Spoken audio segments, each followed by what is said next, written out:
The divergence of the Uman's mission here brought them back to Europa to search out the crashed Orion craft and any signs of its crew. There were no further crew members here, and it was originally believed that they had most likely dispatched the last of them back in the north from where they had come. But discovery of tracks around this debris pointed to far too many individuals that had been met during the skirmish. Because these tracks did not lead off in any direction, the only possibility was the enemy crew had been retrieved by another craft. This discovery led to the decision that yet another path was to be followed here. Back in the north, the Uman, now on their own and without the Uman guidance and protection, and fearful of a return visit by these very beings, abandoned the remains of the unfinished foundations and scattered to the four winds. Little did the Uman realize what they had left behind, what they should truly be concerned about, and what in fact was coming.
The tribes of man utilized a symbology to identify their many individual tribes and their many clans to not only each other, but to many of the races they dealt with.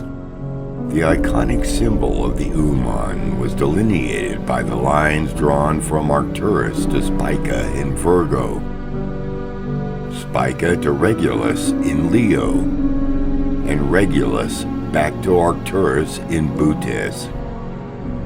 This outlined a shape that formed the boundaries of the Uman-Virgo systems, and so this icon was utilized to identify them to the other tribes of man. This inverted triangle had long been utilized on all of the Uman signals. In the common tongue, this icon was referred to as the womb of the Uman, or more simply, the womb.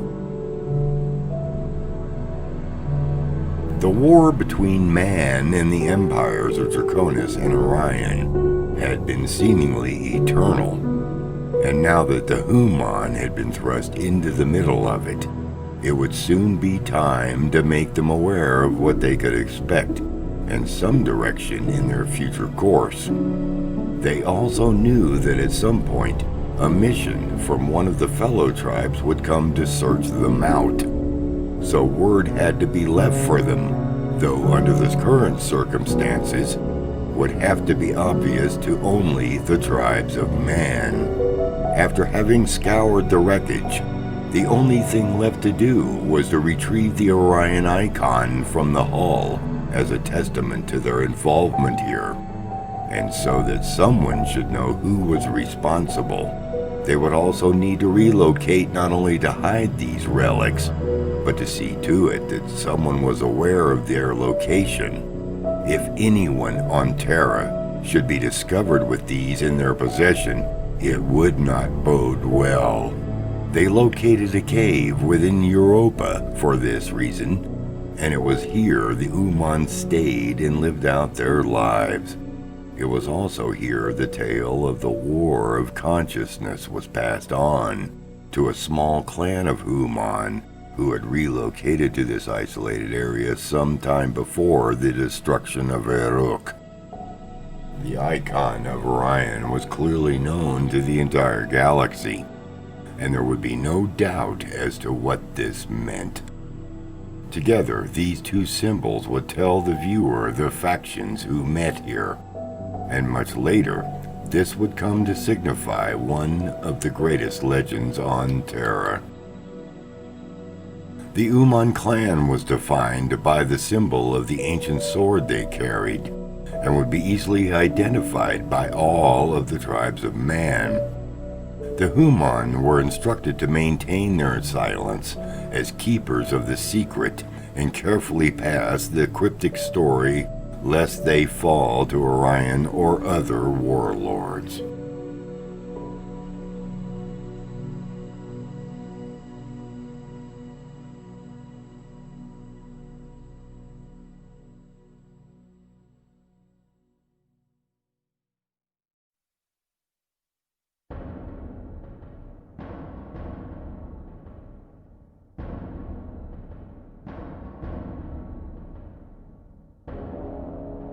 To the far east, the Human tribe here was becoming quite organized, and the warlord kings had enjoyed some prosperity, having been afforded some quaint technology by the Draconians in their usual bid for contrition, though soon they were cut off from this technology, and this status soon enraged the warlords as they sent their agents far and wide in search of the Draconian facility. The entrance to the underground fortress was discovered far to their southwest in Nepal, and it was here their combined armies were sent. Agreements had been made between these tribes and the armies of Bharat to storm this fortress and seize what amazing fortunes they could.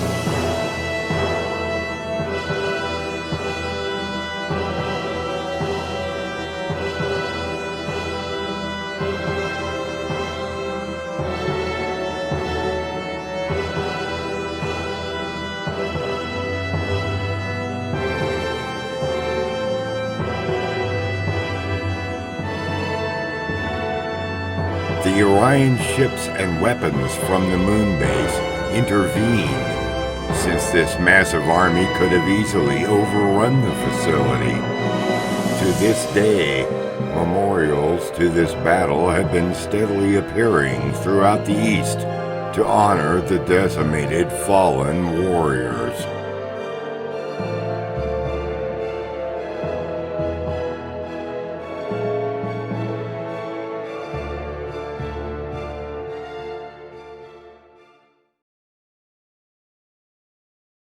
Soon after hearing this tale of battle from the few survivors, the remaining Uman here determined it was now time to pass this and other information on to the central tribes, where they would most likely come under the grasp of Orion at the earliest. The quest carried them to the interior of the mainland, where they found an isolated tribe which had become quite organized themselves, and were showing the cardinal signs of considerable self-advancement. It has not been recorded who they gave this information directly to, but the secrets of Orion and the Uman time here on Terra were passed on. the tales of their former island, the war with Draconis and Orion, and what they could expect from both of these races. Though unknown to the Uman at the time, to their south, the Orion leader verbally known by Ra had been ordered by Draconis to make final plans to seize this world, and so an unnamed few were handpicked to carry out these orders in secret to make sure the Human never got organized again.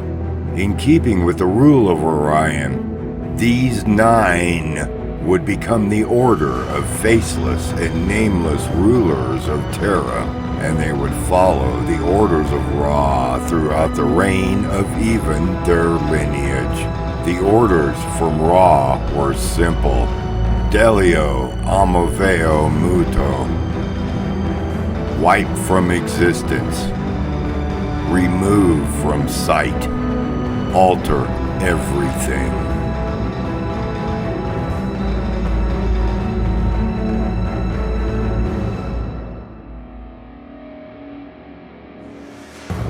They could not trust a whisper of the secret to anyone, because they knew that if anyone found out, they could make use of it.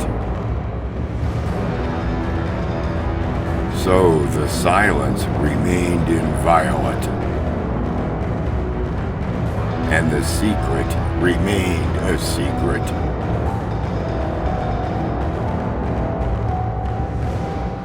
And from there, the darkness spread.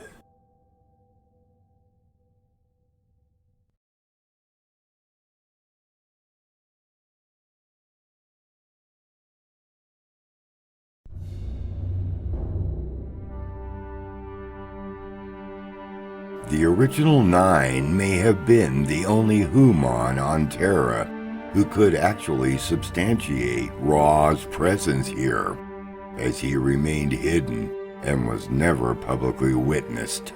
The 9 would be afforded unspeakable riches and power beyond common knowledge, and in exchange, they would see to it that the Human would remain under the yoke of Orion and Draconis.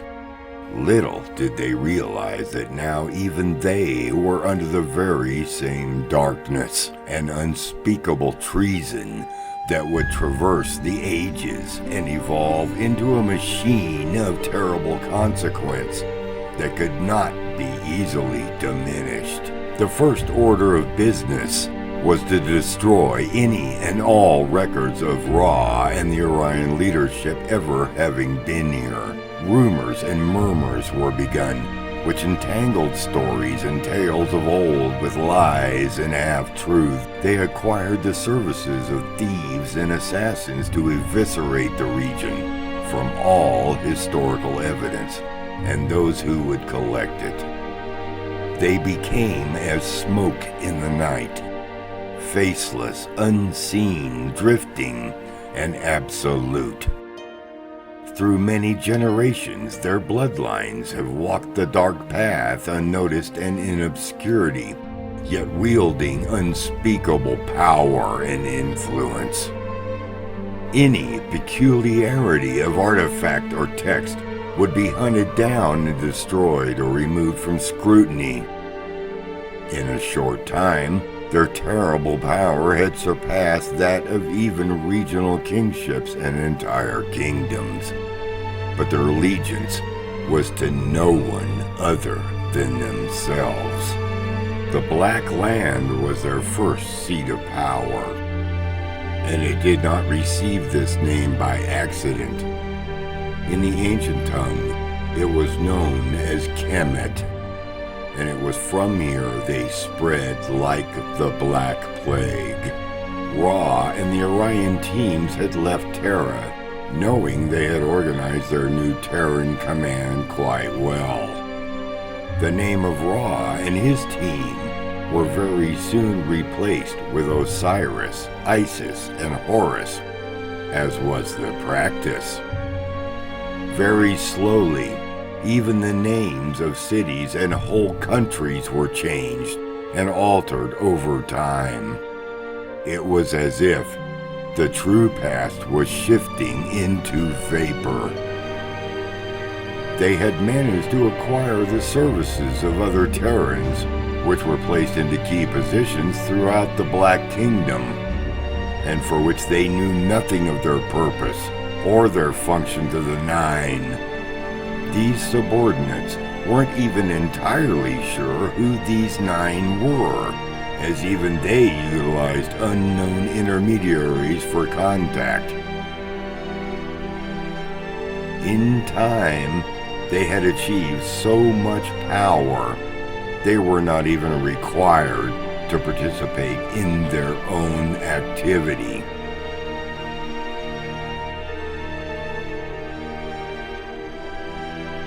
They had become the perfect mechanism of Orion dominion.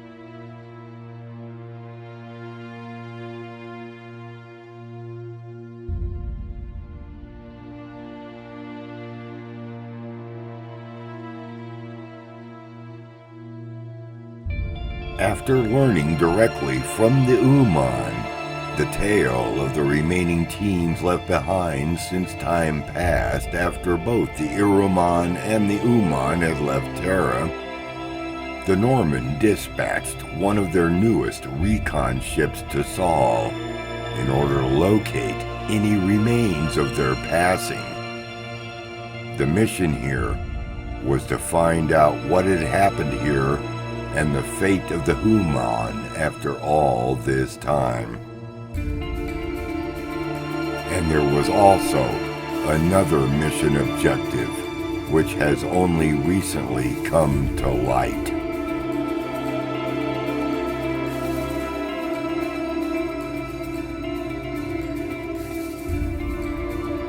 They located the remains of the Uman handiwork, as well as the location of the Terran Orion base.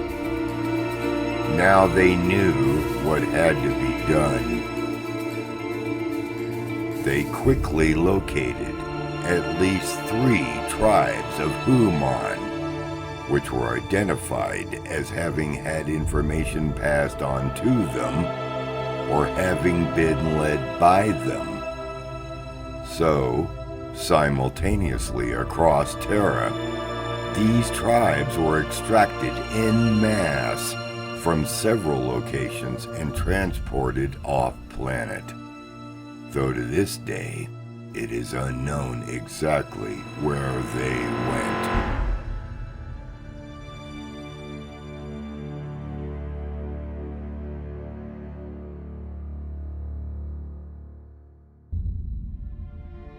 This was accomplished without incident, and the timing couldn't have been better.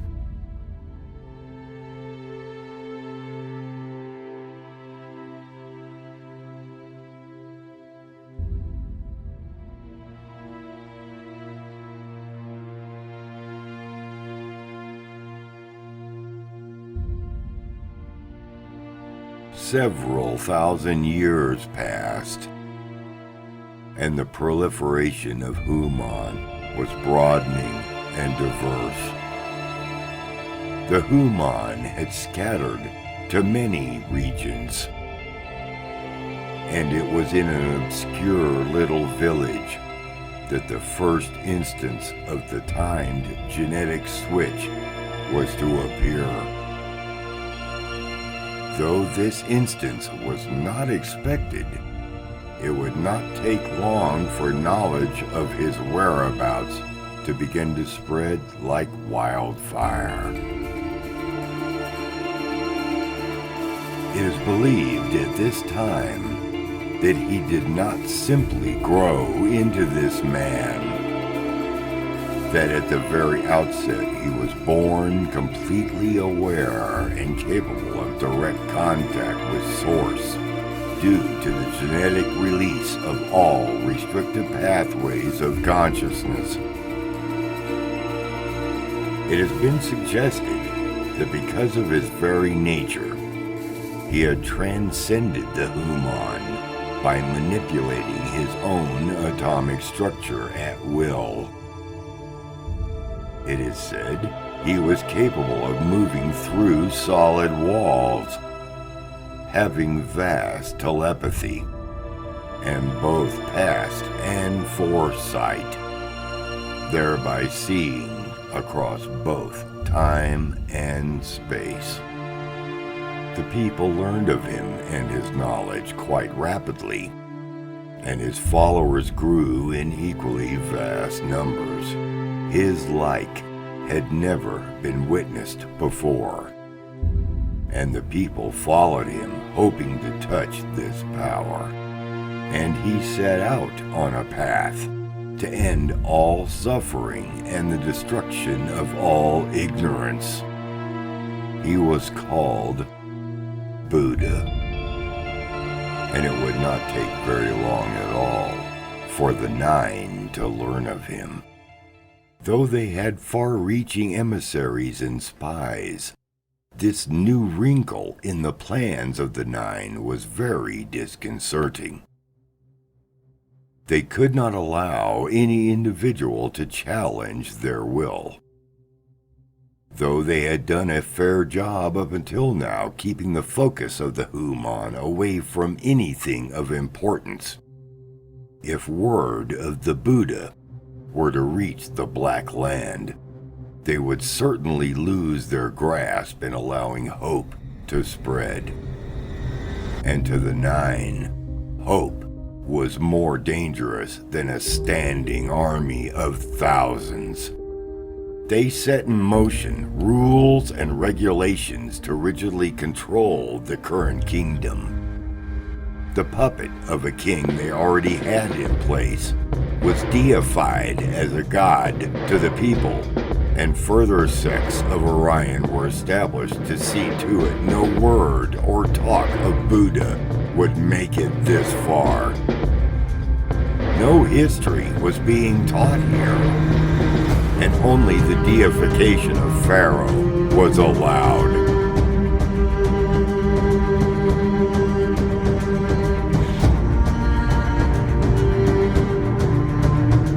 The well-timed placement of Pharaoh Amenhotep had done away with Osiris and Isis, to be yet again replaced by Aten, the single sun god.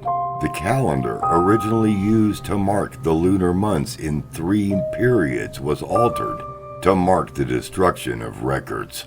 Anything pertaining to the past was quickly disappearing. Everything was constantly changing. With no past, there was no future. And this is what the Nine wanted. With no organized opposition, there was no hope.